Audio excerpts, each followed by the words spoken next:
Pilipinas, isang bansang mayaman sa kultura at likas nitong yaman.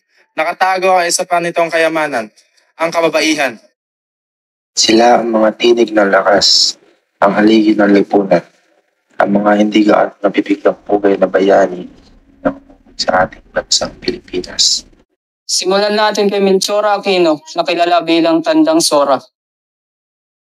Sa kanyang tahanan sa Banlat Balintawak, nagbigay siya ng walang pag-aalinlangang suporta sa mga revolusyonaryong nag-aalok ng pagkain, tirahan at tulong medikal.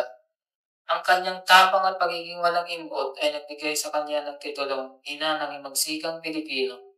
Pinapaalala sa atin ni Tandang Sora na kahit sa pinakamatikim na panahon, ang kabaitan at pagpupaspalad ay maaaring magpagsiglab ng pag-asa.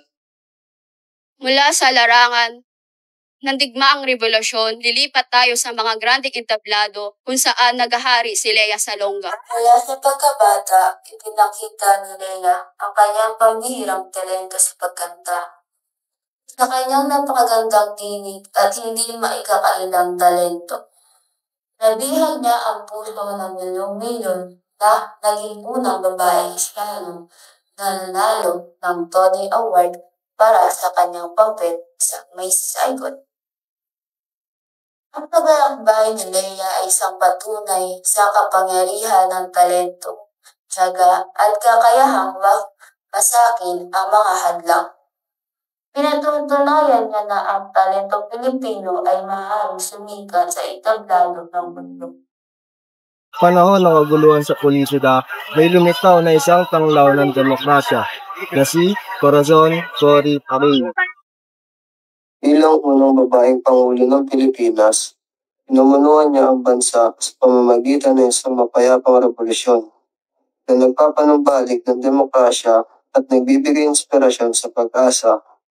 Ang tapang, pagpapakumbaba at walang pag-aanilangang dedikasyon ni Cory sa katarungan ay nagpapaalala sa atin na ang tunay na pamumuno ay nakasalalay sa paglilingkod sa mga tao.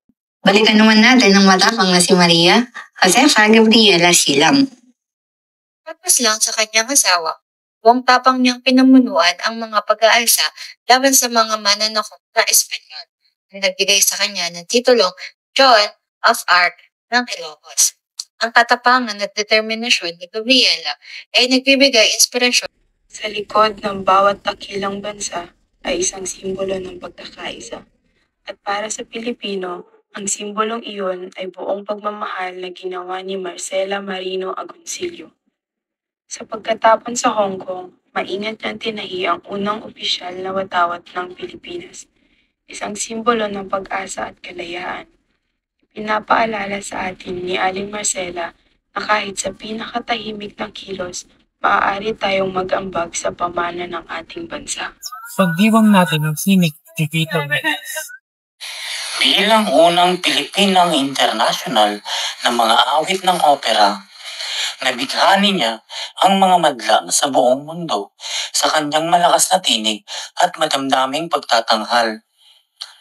Ang kanyang mga tagumpay ay nagbigay daan para sa mga susunod na henerasyon ng mga artistang Pilipino na nagpapatunay na ang talento ay walang hangganan.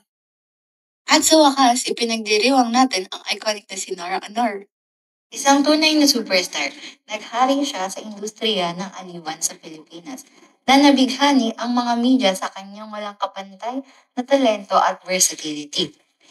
Ipinapaalala sa atin ni Ate Guy na ang sining ay maaaring sumalamin sa kaluluwa ng isang bansa at ang tunay na talento ay maaaring lumampas sa lahat ng hangganan. Melchora Aquino, Lea Salonga, Corazon Aquino, Maria Josefa Gabriela Silang, Marcela Agoncillo, Lupita Puentes, at Nora Aunor. Ito ay ilan lamang sa mga kahangahangang kababaihan na humubog sa Pilipinas. Ang kanilang mga pamana ay nagpapaalala sa atin na ang bawat Pilipino ay may kapangyarihang gumawa ng pagbabago. Ang mga kababaihan ng Pilipinas ay patunay na walang imposible kung may determinasyon at pagkakaisa. Sila ay nagsisilbing inspirasyon sa ating lahat upang abutin ang ating mga pangarap at maglingkod sa ating bayan. Kaya naman, Magkaisa tayo sa pagsuporta sa kanilang mga adhikain at sama-sama nating itayo ang isang Pilipinas kung saan ang bawat babae ay may pagkakataong umunlad at magtagumpay.